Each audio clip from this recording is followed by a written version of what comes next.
Congratulations, Kayla, on your second Olympics upcoming. Thank you. Are you excited, and how has training been going? I'm beyond excited, and training's been awesome. I'm ready. You know, we just finished a 2-week training camp, and really now it's all kind of about waiting and resting and just tapering. So I'm more than ready. Do you feel any added pressure this time around, or you kind of feel about the same going into Rio? I definitely think there's some more pressure. You know, going into the Olympics as the Olympic champion, you have a target on your back. But if anything, I've been there before and none of these girls have, so I know what it takes to win an Olympic gold medal. I've talked with other Olympians, and you know, everybody has their own story, but one of the common bonds is they say that the fans and the people that support them really help them get ready and really serve as inspiration for them. Do you really appreciate all the support you get from your fans? Oh my gosh, yes. I think, you know, there are days when you don't want to get out of bed, and there are days when you think about hitting the snooze button, and there are days when you think about maybe eating that piece of pizza, but having people behind you who are cheering for you and supporting you and sacrificing just as much as you makes it so that I don't do all of those things, and I do stay disciplined and I do stay determined. So I'm super thankful for that. One other thing is our Olympians in this country really couldn't do what they do without support from sponsors and partners, and you feel the same way, I'm sure, with Liberty Mutual and then other partners as well. Absolutely. You know, I've been working with Liberty Mutual from pretty much the beginning of their sponsorship, and I'm so thankful for them, not only for being an official Olympic sponsor, but also in a very unique way, Liberty Mutual is sponsoring us all personally. They are the official protection partners of Team USA, which means they're ensuring all of the medals that Team USA wins in Rio.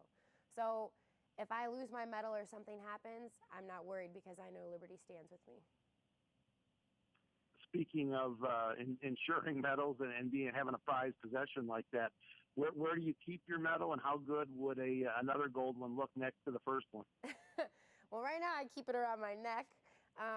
But for me, I think that winning a second gold medal will, you know, it's just going to be so amazing to not only be the first American to ever win a gold medal, but to leave behind a lasting legacy in the sport of judo, not just in the United States. So I'm really looking forward to it. You know, one of the great things about the Olympics is you get to interact with athletes from all other sports. What's the question, or what do they ask you about judo in particular that maybe they don't understand or they don't get? That's a really good question. Usually we get the, you know, judo chop and stuff like that, and then we have to explain to them, no judo chops, but I'll judo throw you. I mean, judo is a growing sport. I think you see more and more kids getting involved. Has that been a passion of yours? Are you always trying to encourage kids to get into the sport and just get kids more active in general? Absolutely. I think that, you know, it's really, for me, sport changed my life, and it helped shape and mold me into the woman that I am today. And I think that it's really important for all kids to be active and to be healthy and to be happy. So whether it's tennis or judo, I encourage all kids to get out and move and have some fun. But I mean, obviously judo is the best. So. And you'll soon be in Rio. What are you looking forward to seeing? What are you excited to see down there? And what maybe are you a little nervous about? You know, I've been to Rio a bunch of times, so I'm excited to get back down there. The culture is so fun. It's such a thriving city. It's a lot of happy people, so I'm looking forward to it. Really, the most thing I'm looking forward to is fighting and competing and, you know, the opening ceremonies and just the spectacle that is the Olympics. You know, there really is no greater stage in the world. There is no higher high than fighting on the biggest stage in the world against the best people in the world and being able to call yourself one of the best. Sure. And the Olympics really is the culmination of years of hard work for you and a lifetime really dedicated to the sport. Do people, even though people say they understand what you've done as far as training and preparation, do they really understand what you go through?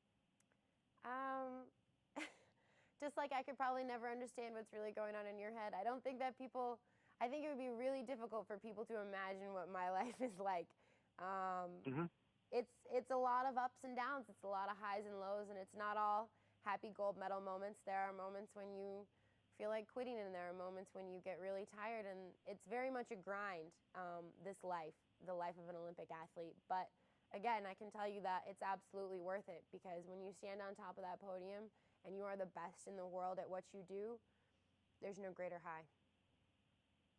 We love seeing our Olympians compete at the highest levels and on the biggest stages. But we also wonder, what are their plans for, after they're done competing? What are you looking forward to, post Olympics? Post Olympics, I'm looking forward to a nice long vacation, working on my foundation, and then figuring out what else it is I can be the best in the world at. I'm here in Atlanta, Kayla, and Olympic City 20 years ago. And do you notice when you go maybe to cities that have hosted Olympics, they appreciate the Olympic movement more than other cities? And kind of your thoughts on, Atlanta and their 20th year anniversary of having the Olympics here? Yeah, I think, when you host an Olympics, it definitely becomes part of your city's history, and it becomes very embedded in the culture. I remember watching the Atlanta Olympics when I was 6 years old, and my coach, actually, Jimmy Pedro, he won a bronze medal in Atlanta, and I remember him telling me stories about it and how amazing it was to win on home soil. So for me, it's such it's an amazing city. It's an amazing thing to be able to host an Olympics. So I'm sure that Rio is really excited. We're all excited to see you compete and follow you again on your Olympic journey, and we wish you the best, and we think you got a really good shot at another gold medal. So good luck. The fans are behind you, and congratulations again. Thank you so much, you guys. Thank you. I appreciate that. Thanks, Kayla.